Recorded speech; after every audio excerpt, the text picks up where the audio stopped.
video kali ini kita semua akan membahas tentang isu yang sering menjadi topik pembicaraan masyarakat akhir-akhir ini, yaitu dibalik seporsi makanan bergizi gratis antara investasi masa depan atau beban negara. Sebelumnya perkenalkan, nama saya Lutfi Azhar Halimah dengan NIM 157. Saya Farisa Afra Alfani dengan NIM 149. Saya Hasna Fauziah dengan NIM 148. Saya Tesha Intia dengan NIM 122. Saya Aulia Mariska Nugrahini dengan NIM 155. Selamat menyaksikan. Pernahkah kita berpikir bahwa satu porsi makanan bergizi yang dibagikan kepada jutaan siswa di Indonesia ternyata menjadi salah satu kebijakan yang paling banyak diperbincangkan dalam beberapa tahun terakhir? Program makan bergizi gratis atau MBG hadir dengan tujuan yang sangat mulia, yaitu meningkatkan kualitas gizi anak, menurunkan angka stunting, dan membangun generasi Indonesia yang lebih sehat serta produktif. Namun, dalam negara demokrasi, setiap kebijakan publik tidak hanya berhak diapresiasi, tetapi juga dikritisi secara objektif. Kritik bukan berarti menolak pemerintah, melainkan bentuk partisipasi warga negara agar kebijakan yang dijalankan benar-benar memberikan manfaat bagi masyarakat. Melalui video ini, kami akan mengkaji program makan bergizi gratis dari dua sisi. Apakah program ini merupakan investasi jangka panjang bagi masa depan Indonesia, atau justru berpotensi menjadi beban negara apabila pelaksanaannya tidak dikelola secara efektif dan aplikatif? Tidak dapat dipungkiri bahwa program makan bergizi gratis memiliki potensi besar untuk meningkatkan kualitas sumber daya manusia di Indonesia. Masih terdapat anak-anak yang mengalami kekurangan gizi maupun stunting. Kondisi tersebut tidak hanya mengaruhi kesehatan tetapi juga kemampuan belajar dan produktivitas mereka di masa depan. Oleh karena itu, penyediaan makanan bergizi di sekolah dapat menjadi salah satu langkah preventif yang penting. Selain memberikan manfaat bagi peserta didik, program ini juga berpotensi menggerakkan perekonomian daerah apabila bahan pangan dipasok oleh petani, nelayan, peternak, dan UMKM lokal. Dengan demikian, manfaatnya tidak berhenti pada peningkatan gizi anak, tetapi juga dapat memperkuat ekonomi masyarakat. Namun, tujuan yang baik tidak selalu menjamin keberhasilan suatu kebijakan. Keberhasilan tetap ditentukan oleh kualitas pelaksanaannya. Disinilah berbagai persoalan mulai muncul. Sepanjang tahun 2025 hingga tahun 2026, sejumlah media nasional memberitakan adanya insiden dugaan keracunan makanan di berbagai daerah yang diduga berkaitan dengan pelaksanaan program makanan bergizi gratis.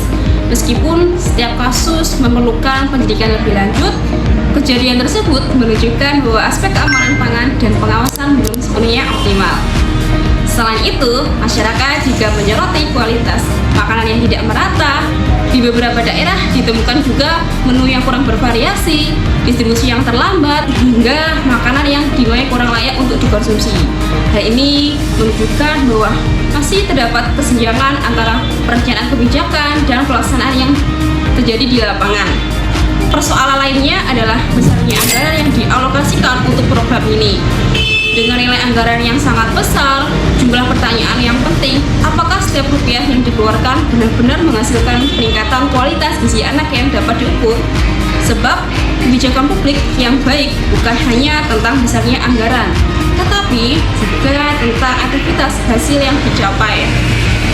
Sebagai mahasiswa, kami memandang bahwa persoalan utama program makan bergizi gratis bukan hanya terletak pada tujuan programnya, melainkan pada tata kelola kebijakannya.